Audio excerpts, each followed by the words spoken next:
Hello people, it's Pat, still in Mexico, reporting back after a long absence again. And today I want to talk about one of my older effects. I've had this unit for about 10 or 12 years and maybe considering selling it for various reasons, but yeah, but it's this one here. This is the ROLAND RE-201. It's the classic space echo, as made famous by Radiohead and many others. It's a tape delay, so you can even hear the, because in here we got the tape running. It's of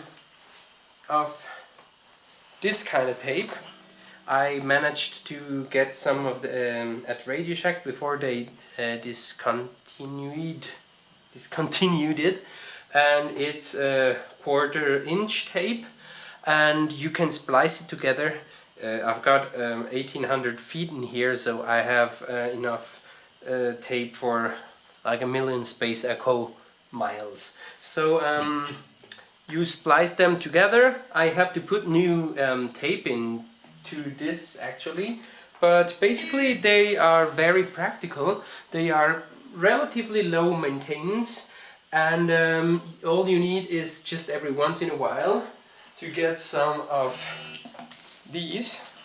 This alcohol isopropylico, isopropyl, or whatever you call it, alcohol with a Q-tip, and you apply it to the tape heads and let it dry, and yeah, and that's the same thing you use to clean your cassette tapes. Well, our generation, we used to, you know, make mixtape for our girls and stuff.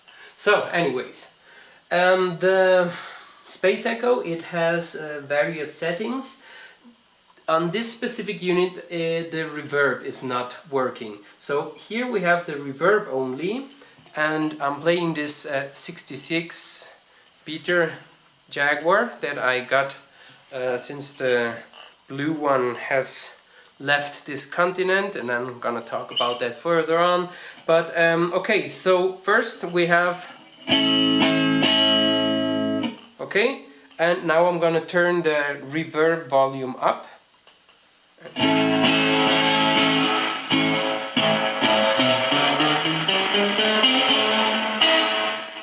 You see, something's wrong with the reverb on my unit, so I chose to not use this, but instead, if I want to use reverb, I use this cheap but oh so marvelous reverb pedal, the Digiverb.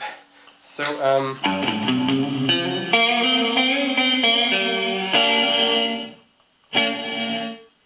okay, now I have it on reverse or something.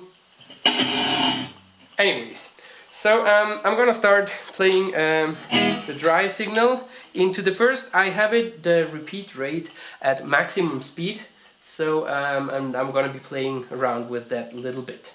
So position number 1.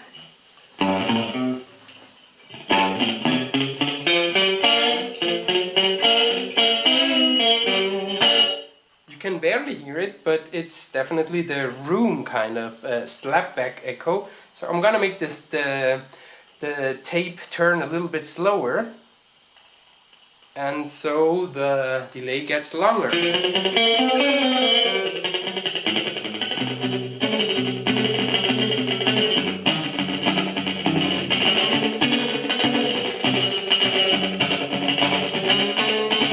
Okay, so a little bit longer. So by the way, if I do that whilst having a note, you hear how it gets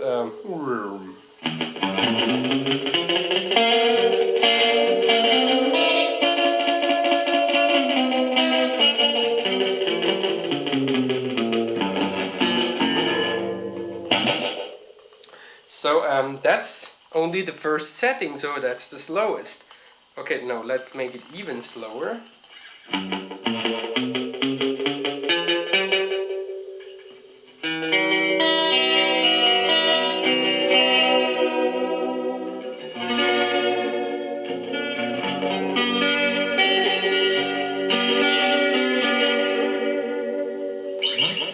can already hear that the tape echoes. It's as lo-fi as it gets. It starts warbling a little bit and getting the note out of tune, but that's one of the real beauties of the space echo. Okay, now I'm gonna switch to number 2, which has a slightly longer delay. So I have it at the longest setting now.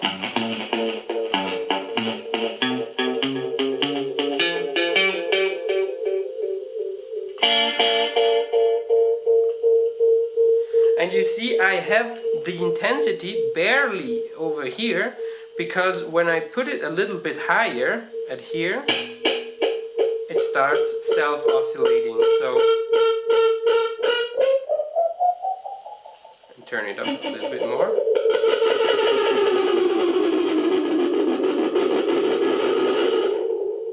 See, so you have to be careful where you set it around here, so you can get a...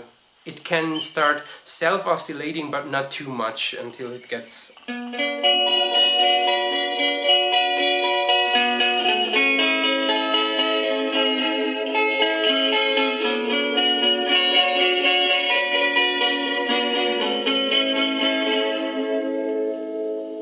So the shortest setting here is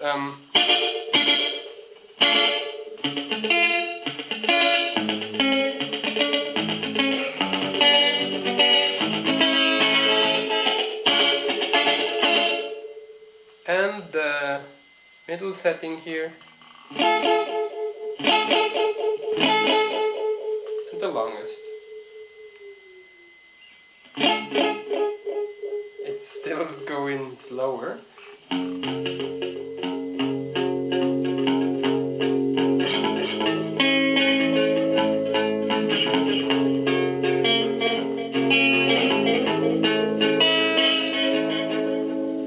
Did you just hear that? That's when that's where I sliced the tape incorrectly, so I have to redo that.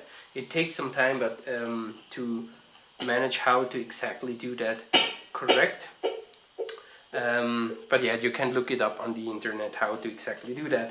So this is the longest setting you can do. Basically the setting 5 is the same thing as the 1, 2 is the same as 6, and 3 is the same as 7, right? But these do have additionally the reverb, which, as I've told you, is not working on my unit. So I'm gonna just add the digiverb later on, okay? So this is the longest setting possible on this unit. So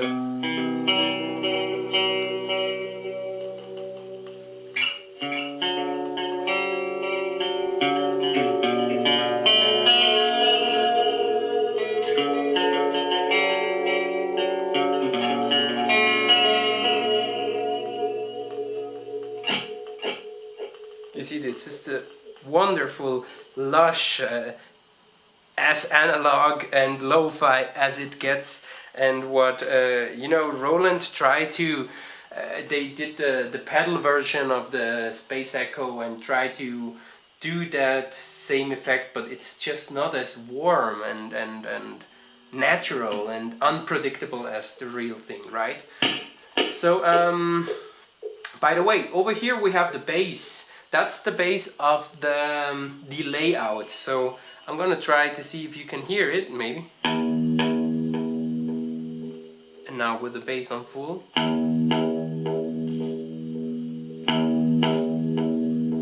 It's not very noticeable, but if you use the chord and here's the treble, I'm gonna put this on full. And now here, you can hear it very mellow. And over here it's very clear, right? So I like to have it. I always prefer using lots of bass. By the way, the sound we're hearing is out of this the Marshall D12 as always. Yeah, these are great little amps. And here's the crock for extra mojo. You can also use the Space Echo for a microphone. You have two microphone ins with their respective volume, and the one for the instrument. So one thing you have to keep in mind is that for the Space Echo, most people don't know that actually, and they say, you know, it sounds really crappy. You need an active pedal, you need something, for example, like this, or a boss pedal before the instrument in. Otherwise it will be distorting and it will be sounding like crap. So keep that in mind. Always use one of these true bypass or active pedals in front of it. Correct me if I'm wrong, but I read something like that and it makes sense to me because it sounds pretty shitty without it. So effect number 4 is what they call up here with a echo sound, with a sophisticated echo effect. So it's very sophisticated, and you can very slightly hear it, and maybe it's because I need to clean the heads again, but you have the original note, the da-dum, da-dum, and you can hear in the back a little bit so da-dum, da-dum, da-dum, another kind of rhythm of the note.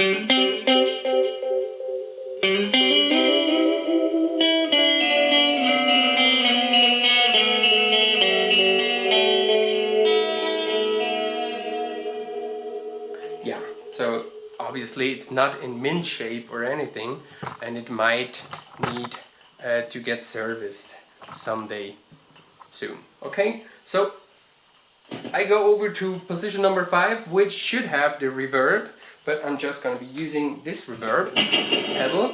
And if you, as you can see, it's the same position as number 1. We can do the slapback.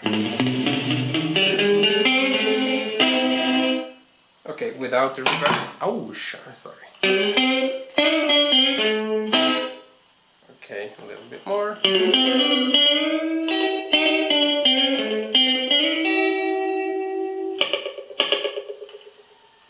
Full. Okay, it's the same thing as we've heard. Man, it's hot in here.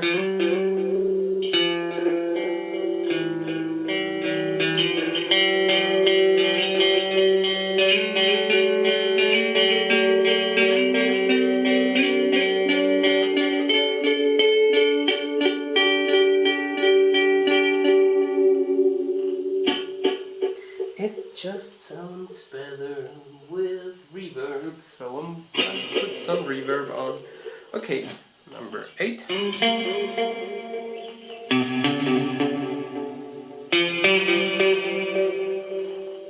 Okay, number...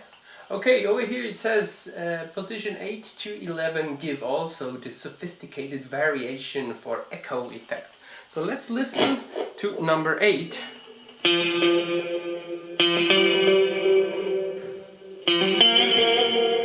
I can't really hear what it's doing differently.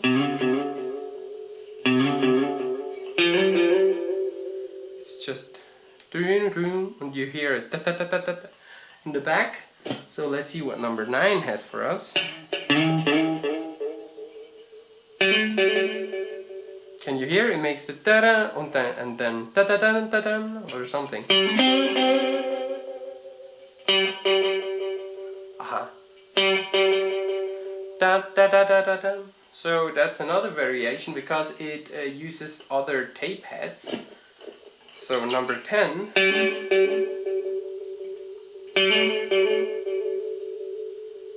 It also makes a slower kind of delay, but a faster da-da-da-da-dum in the back. So, and number 11.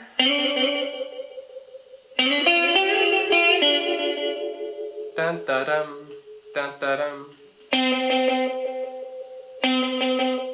Or dum-da-dum-da-dum.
again, number 7 and number 3 are the slowest ones. So.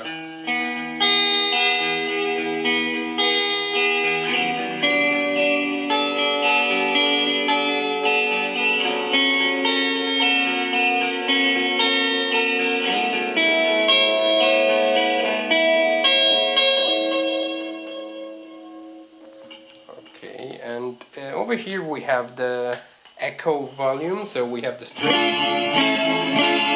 which I'm using the reverb on now, or we can use the other one, which is basically only the echo.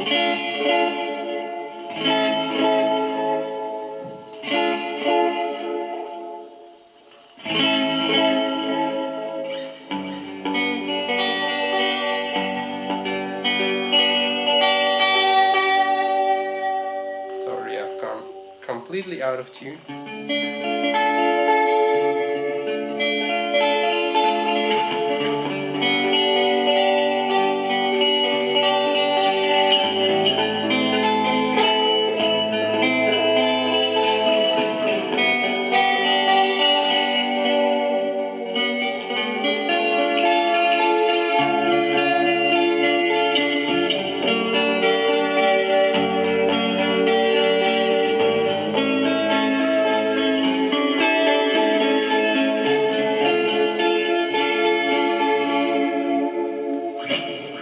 Well, it's the first time I'm using the space echo in quite a while, so sorry if I'm not handling it correctly.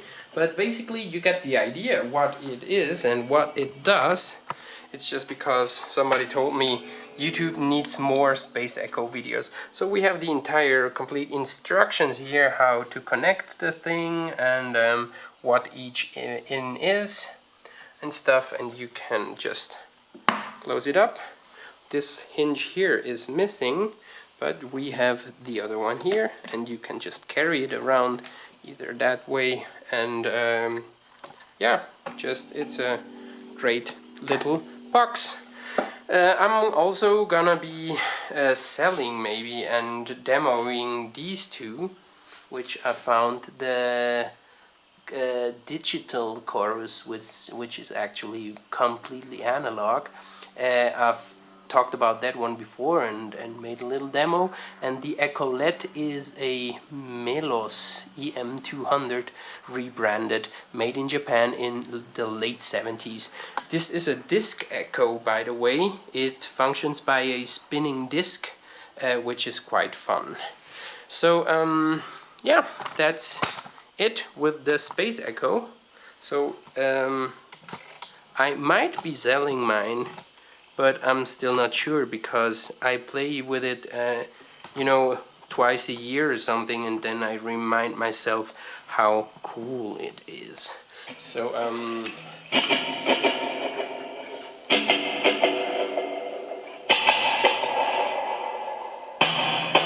yeah, so that's it. The Space Echo. Bye.